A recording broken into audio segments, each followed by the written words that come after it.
नमस्कार, मैं कृष्णा गुप्ता। चलिए जानते हैं सुबह से लेकर शाम तक की तमाम बड़ी खबरों को। गारंटी देते हैं सिर्फ झारखंडियों को रोजगार देंगे हेमंत। मुख्यमंत्री हेमंत सोरेन ने कल शुक्रवार को विधानसभा के मॉनसून सत्र के समापन अभिभाषण में कहा कि राज्य में 40 से 50 हजार पदों पर नियुक्ति प्रक्रिया बढ़ चुकी है। वह इस बात की गारंटी देते हैं कि सिर्फ और सिर्फ झारखंडियों को ही रोजगार एवं स्वरोजगार देंगे। सीएम ने कहा कि वन संरक्षण नियमावली में पिछले वर्ष ग्राम सभा के अधिकार को छीन लिया गया और फिर लोकसभा में वन संरक्षण कानून में केंद्र ने ऐसे संशोधन किए कि भविष्य में आदिवासियों से उनका जंगल ही छिन जाएगा। पर उन्होंने ना तो पिछले साल की नियमावली यहां लागू होने दी और ना अभी हुए बदलाव को लागू करेंगे। चौथी शादी करने जा रहा था वकील, तभी पहुंच गई पहली पत्नी। कोर्ट परिसर में ही हुई जमकर धुनाई। झारखंड के रांची से एक हैरान करने वाला मामला सामने आया है। यहां एक शख्स पर आरोप लगा है कि वह चौथी शादी करने जा रहा था। हालांकि तभी उसकी पहली पत्नी पहुंच गई और कोर्ट परिसर में जमकर धुनाई कर दी। बताया गया कि एक शख्स जो खुद एक वकील है, वह चौथी शादी करने जा रहा था। तभी वहां उसकी पत्नी पहुंच गई और उसकी पिटाई कर दी। पत्नी के अलावा अन्य वकीलों ने भी आरोपी वकील को जमकर पीट दिया। वकील की पत्नी का आरोप है कि उसका पति चौथी शादी करने जा रहा था। यह बात जैसे ही पहली पत्नी को पता चली तो वह कोर्ट पहुंच गई और वकील पति की धुनाई कर दी। झारखंड में अगले 2 दिनों तक झमाझम बरसेंगे बादल। आईएमडी ने जारी किया येलो अलर्ट। झारखंड में मॉनसून शुक्रवार को थोड़ा सुस्त पड़ा। राज्य के कई इलाकों में हल्की बारिश हुई। राजधानी में बादल छाए रहे, लेकिन कहीं भारी बारिश नहीं हुई। वहीं आज यानी शनिवार को भी वही स्थिति देखने को मिली। हालांकि रविवार से एक बार फिर मॉनसून के सक्रिय होने के संकेत हैं। इससे पलामू प्रमंडल और संताल में कहीं कहीं भारी बारिश हो सकती है। इसके बाद मंगलवार से फिर कमजोर पड़ने के संकेत हैं मॉनसून के। वहीं मौसम विभाग की ओर से 6 और 7 अगस्त के बीच राज्य के कई हिस्सों में बारिश को लेकर येलो अलर्ट जारी किया गया है। मौसम पूर्वानुमान में बताया गया कि राज्य के उत्तर पश्चिमी भागों में कहीं कहीं भारी वर्षा की संभावना है, जबकि राज्य में कहीं कहीं गर्जन वज्रपात होने की संभावना है। जबकि रांची और आसपास के इलाकों में आगामी 10 अगस्त तक बादल छाए रहेंगे और हल्के से मध्यम दर्जे की बारिश होगी। जिला स्कूल में आग से 50 लाख का नुकसान। जिला स्कूल में आग लगी की घटना के दूसरे दिन सभी शिक्षक व कर्मचारी नियमित समय पर सुबह 8 बजे स्कूल पहुंचे। सभी ने आग की भेंट चढ़े कमरों का जायजा लिया। लगभग 50 लाख रुपए के नुकसान का आकलन लगाया जा रहा है। शिक्षकों ने बताया कि लकड़ी में एक जगह से अभी भी धुआं उठ रहा है। तब सीलिंग को तोड़कर बाल्टी से पानी डालकर उसे बुझाया गया।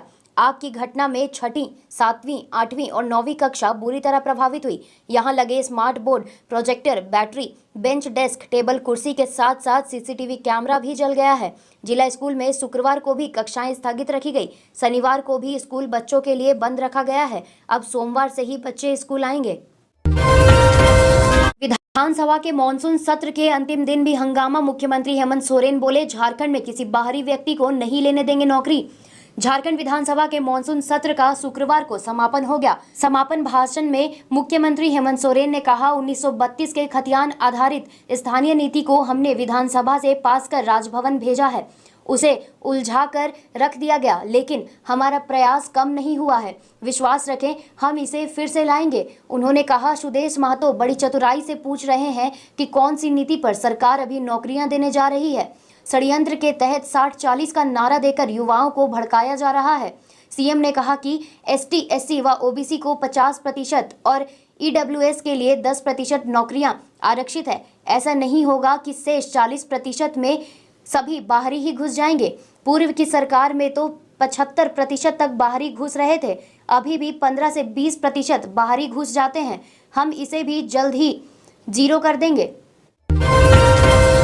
दिल्ली रांची इंडिगो फ्लाइट की हुई इमरजेंसी लैंडिंग। उड़ान भरने के आधे घंटे के बाद इंजन में आई खराबी। वापस दिल्ली एयरपोर्ट पर हुई लैंडिंग। दिल्ली से रांची आ रही इंडिगो फ्लाइट के इंजन में उस समय खराबी आ गई जब वह रांची के लिए उड़ान ही भरी थी। पायलट को जब इस बात की जानकारी हुई तब फ्लाइट को सुरक्षित दिल्ली एयरपोर्ट पर लैंड कराया गया है। इसके बाद दिल्ली एयरपोर्ट में फ्लाइट को ग्राउंडेड कर दिया गया। दिल्ली से रांची के उड़ान वाली इस फ्लाइट का नंबर 6E2172 है। इंडिगो फ्लाइट शेड्यूल के अनुसार यह विमान सुबह 8 बजे के करीब दिल्ली से उड़ान भरती है और रांची में 9:30 बजे के करीब पहुंचती है। इस विमान में 180 यात्री सवार थे। सभी यात्री सुरक्षित हैं। इस फ्लाइट को ग्राउंडेड करने के बाद यात्रियों को लाने के लिए दूसरे विमान की व्यवस्था की गई। एयरपोर्ट प्रबंधन से मिली जानकारी के अनुसार दिल्ली एयरपोर्ट से यात्रियों को दूसरे विमान में 12:35 पर रांची लाया गया। उड़ान भरते ही विमान के इंजन में आई तकनीकी खराबी के बाद कुछ देर के लिए पैसेंजर में डर था, लेकिन पायलट की सूझबूझ और अनुभव की बदौलत विमान को सुरक्षित वापस दिल्ली एयरपोर्ट पर लैंड करा दिया गया। लैंडिंग के बाद स्थिति सामान्य हुई। जानकारी के मुताबिक सभी विमान यात्री सुरक्षित हैं। सुरक्षा कर्मियों को बंधक बनाकर डकैतों ने लाखों का सामान लूटा। सुरक्षा गार्ड व कर्मियों को बंधक बनाकर केंद्र सरकार की महत्वाकांक्षी योजना घर घर नल जल योजना के चंदन कियारी फेज 2 के संवेदक के वर्कशॉप में धावा बोल डकैतों ने 9 लाख का सामान लूट लिया। घटना ठेका कंपनी प्रीति इंटरप्राइजेस के कौड़िया गांव स्थित वर्कशॉप में हुई। वहां रखा 139 पीस पाइप अपराधी लूट ले गए। घटना गुरुवार देर रात की है। तब कंपनी के सुरक्षा गार्ड नितिन, फ्लोरी ऑपरेटर कुंवर पूर्ति, मजदूर वरुण व सीताराम वर्कशॉप में रखी सामग्रियों की रखवाली कर रहे थे। इसी क्रम में वहां 15 से 20 की संख्या में पहुंचे बदमाशों ने चारों कर्मियों को वर्कशॉप के पीछे स्थित झाड़ियों में ले जाकर रस्सी से बांधकर लटका दिया। उनका मोबाइल भी छीन लिया। इसके बाद किसी बड़े वाहन से वहां रखे 139 पीस पाइप को लादकर ले भागे। कयास लगाया जा रहा है कि डकैत ट्रक लेकर आए थे। मेगा स्पोर्ट्स कॉम्प्लेक्स में 7 अगस्त से राज्य स्तरीय सुब्रतो कप फुटबॉल प्रतियोगिता 30 टीमें लेंगी हिस्सा। सुब्रतो कप फुटबॉल प्रतियोगिता 2023-24 में बालक अंडर 14, बालिका और बालक अंडर 17 में प्रमंडल स्तरीय प्रतियोगिता की समाप्ति के बाद अब राज्य स्तरीय प्रतियोगिता 7 से 9 अगस्त तक खेलगांव के मेगा स्पोर्ट्स कॉम्प्लेक्स में होगी। शुक्रवार को झारखंड शिक्षा परियोजना कार्यालय धुरवा में राज्य परियोजना निर्देशक किरण कुमारी पासी ने प्रेस कॉन्फ्रेंस में ये जानकारी दी। उन्होंने बताया कि राज्य स्तरीय प्रतियोगिता में प्रमंडल स्तर की विजेता टीमें हिस्सा लेंगी। सभी खिलाड़ियों के रहने और खाने की व्यवस्था की गई है। राज्य स्तरीय प्रतियोगिता में जीतने वाली टीम राष्ट्रीय स्तर पर सुब्रतो कप फुटबॉल प्रतियोगिता में भाग लेगी। निकाय चुनाव में दिव्यांगों को आरक्षण पर मांगा जवाब। पंचायत व नगर निकाय चुनाव में दिव्यांगों को आरक्षण देने के लिए दायर याचिका पर सुनवाई करते हुए हाईकोर्ट ने सरकार और राज्य निर्वाचन आयोग से जवाब मांगा है। सरकार को 1 सितंबर तक जवाब दाखिल करने का निर्देश शुक्रवार को चीफ जस्टिस संजय मिश्रा व जस्टिस आनंद सेन की अदालत ने दिया। इसमें झारखंड विकलांग मंच ने याचिका दायर की है। इसमें कहा है कि छत्तीसगढ़ व राजस्थान में दिव्यांगों को आरक्षण है। राजस्थान में नगर निगम के चुनाव व छत्तीसगढ़ में पंचायती राज व्यवस्था के चुनाव में दिव्यांगों को आरक्षण देने का प्रावधान किया गया है। झारखंड में भी पंचायती राज व्यवस्था एवं नगर निगम इकाइयों के चुनावों में आरक्षण दिया जाए। सहायक आचार्य नियुक्ति परीक्षा में 3 बदलाव।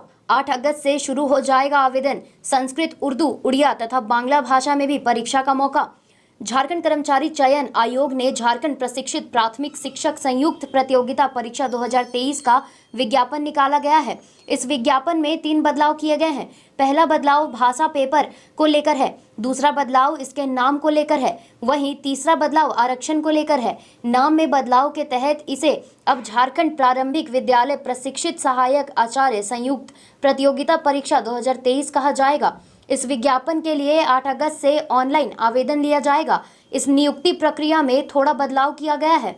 यह बदलाव भाषा विषय के छात्रों के लिए किया गया है, जिसमें बताया गया है कि इस नियुक्ति प्रक्रिया में संस्कृत, उर्दू, उड़िया तथा बांग्ला भाषा के उम्मीदवारों को भी मौका मिलेगा। यह नियुक्ति 26,001 पदों के लिए हो रहा है। अभ्यर्थी इस परीक्षा के पहले प्रश्न पत्र में मातृभाषा के रूप में पूर्व निर्धारित 11 भाषाओं के अतिरिक्त संस्कृत, उर्दू, उड़िया तथा बांग्ला भाषा में से एक का चयन कर सकते हैं।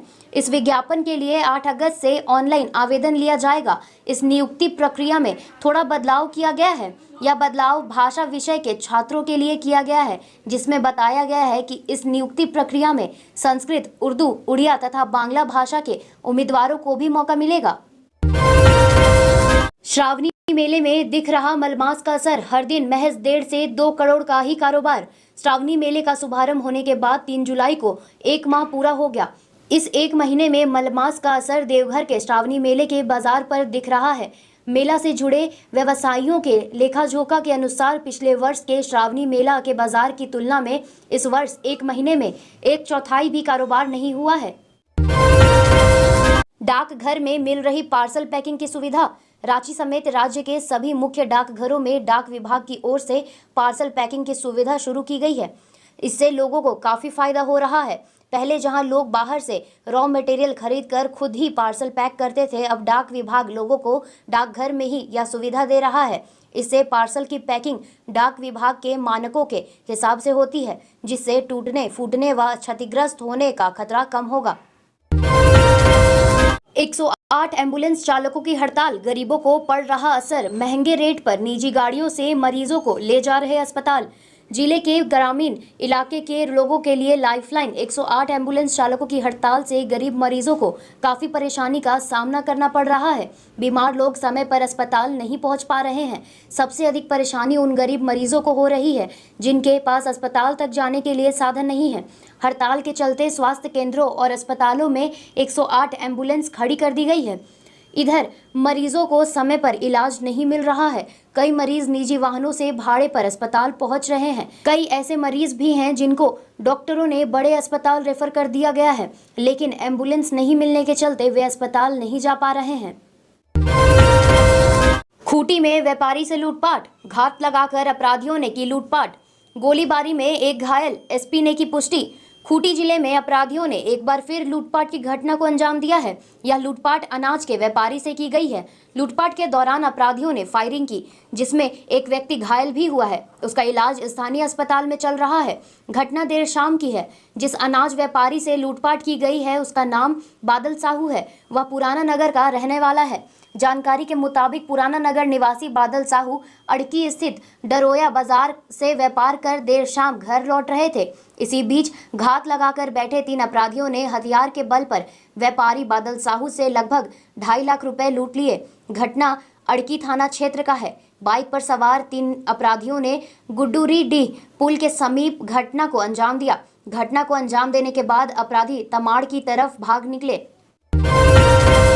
भौरा में ग्रामीणों का बवाल, पुलिस फोर्स की मौजूदगी में बम विस्फोट, मची भगदड़। धनबाद जिले में बीसीसीएल पूर्वी झरिया क्षेत्र के भौरा 4A पैच आउटसोर्सिंग में निषेधाज्ञा के बाद भी झारखंडी भाषा संघर्ष समिति के बैनर तले धरना प्रदर्शन के दौरान शुक्रवार को भारी बवाल हुआ। इस दौरान बम विस्फोट से पूरा भौरा दहल उठा।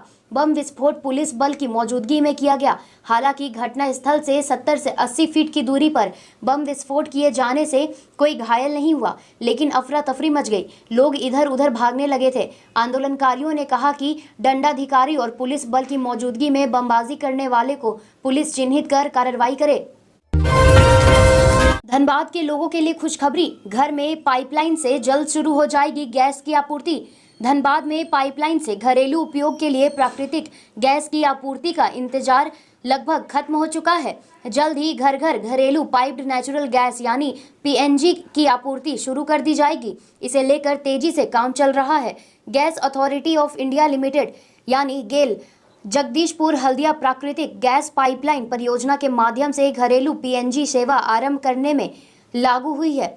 इसी क्रम में गेल गैस लिमिटेड ने औद्योगिक और वाणिज्यिक इकाइयों के लिए पीएनजी की कीमतों में भी कमी की है। हटिया स्टेशन के पश्चिमी छोर पर भी बनाया जाएगा प्रवेश द्वार। स्मार्ट सिटी को ध्यान में रखते हुए आने वाले दिनों में हटिया स्टेशन को एयरपोर्ट की तर्ज पर विकसित किया जाएगा, जिसके तहत हटिया स्टेशन के पश्चिमी छोर में भी दूसरा प्रवेश द्वार बनाया जाएगा। इसके साथ ही हटिया स्टेशन में प्रवेश करने के लिए 2 छोर से एंट्री हो पाएगी। यह कार्य अमृत भारत स्टेशन योजना के तहत किया जाएगा। इसके साथ ही पिस्का स्टेशन को भी विकसित किया जाएगा। यह जानकारी शुक्रवार को हुई प्रेस वार्ता में रांची रेल मंडल के डीआरएम प्रदीप गुप्ता ने दी।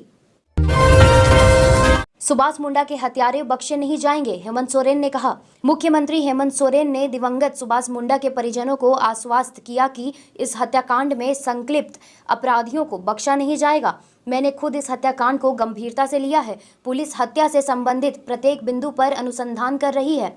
पुलिस ने अनुसंधान को लेकर वे लगातार पदाधिकारियों के संपर्क में है। परिवार को न्याय दिलाकर रहेंगे। मुख्यमंत्री ने शुक्रवार को मिलने आए सुभाष मुंडा के परिजनों से कहा कि राज्य सरकार उनके साथ हमेशा खड़ी रहेगी। परिजनों को राज्य सरकार की ओर से हर संभव मदद दी जाएगी। मुख्यमंत्री ने मुंडा के माता पिता और पूरे परिवार के प्रति गहरी संवेदना प्रकट की। परिजनों ने मुख्यमंत्री से कहा कि मुंडा उनके परिवार का भरण पोषण करने वाला महत्वपूर्ण सदस्य था। उनकी हत्या होने से पूरा परिवार दुखी और चिंतित है। परिवार के ऊपर दुखों का पहाड़ टूट पड़ा है।